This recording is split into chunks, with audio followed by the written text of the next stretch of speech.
Shalom saudara terkasih, sangat berbahagia dapat berjumpa dan bersekutu dengan Anda para pendengar.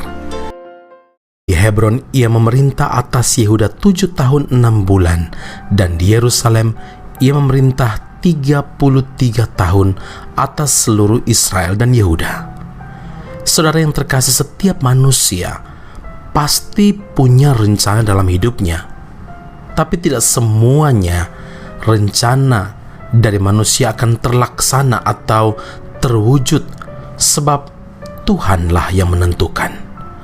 Amsal 19 ayat yang ke-21, firman Tuhan berkata, banyaklah rancangan di hati manusia, tetapi keputusan Tuhanlah yang terlaksana. Saudara, kita harus selalu ingat bahwa hidup dan mati kita sangat bergantung sepenuhnya kepada Tuhan.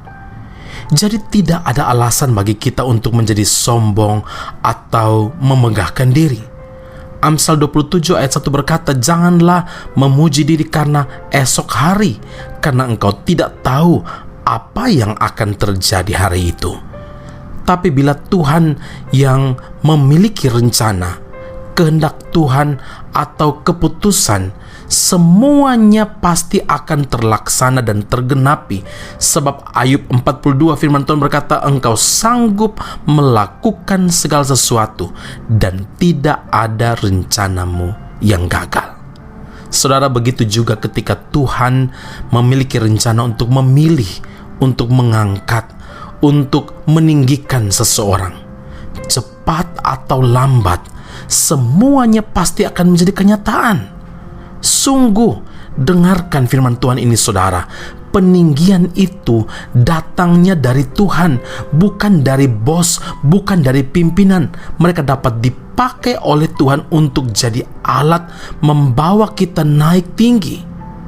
Mazmur 75 ayat yang ke-7 dan 8 firman Tuhan berkata, bukan dari timur atau dari barat dan bukan dari padang gurun datangnya peninggian itu, tetapi Allah adalah hakim, direndahkannya yang satu dan ditinggikannya yang lain. Saudara, Daud adalah contoh orang yang beroleh peninggian dari Tuhan. Meski di hadapan manusia Daud sama sekali tidak diperhitungkan, bahkan dia dipandang sebelah mata oleh ayahnya dan juga saudara-saudaranya sendiri. Tetapi Daud begitu istimewa di pemandangan Tuhan. Jika manusia menilai sesamanya dengan apa yang terlihat oleh kasat mata, fisik, rupa, jabatan, kekayaan, harta, tapi firman Allah berkata Tuhan melihat hati. Saudaraku, jadi tidak ada perkara yang kebetulan jika Daud dipilih Tuhan. Meski dia sangat muda dan belum berpengalaman, Daud memiliki hidup yang berkenan kepada Tuhan. Karena dia punya hati yang murni. Daud memiliki kehidupan yang taat dan mengasihi Tuhan, dan senantiasa mengandalkan Tuhan di segala perkaranya. Itulah sebabnya Tuhan sendiri berkata, aku telah mendapat Daud bin Isai, seorang yang berkenan di hatiku dan yang melakukan segala kehendakku. Kisah Para Rasul 13 ayat yang ke-22. Karena itu ingatlah, memiliki hidup yang berkenan kepada Tuhan adalah langkah awal bagi seseorang untuk masuk dalam rencana Tuhan. Percayakan setiap kehidupan kita di dalam Tuhan, maka keputusan dan rencana Tuhan pasti terlaksana dalam hidup saudara dan saya. Amin. Mari kita berdoa. Bapa di surga, terima kasih Tuhan Yesus untuk firman Allah yang kami dengarkan saat ini. Terima kasih untuk kekuatan demi kekuatan yang Tuhan beri bagi kami. Kami punya rencana, kami punya segala cita-cita, tetapi kami perlu menyerahkannya di dalam tangan Tuhan, supaya kami mengerti apa yang menjadi kehendak Tuhan.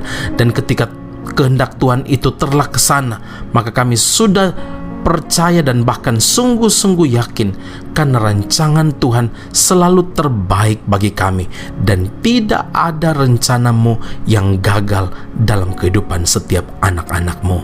Terima kasih Tuhan Yesus, kami berdoa mengucap syukur karena waktu Tuhan selalu tepat bagi kami. Kami yakin dan percaya ketika kami hidup berkenan kepada Tuhan, itu adalah langkah awal kami dapat masuk dan mengalami setiap rencana Tuhan yang Engkau sediakan bagi kami.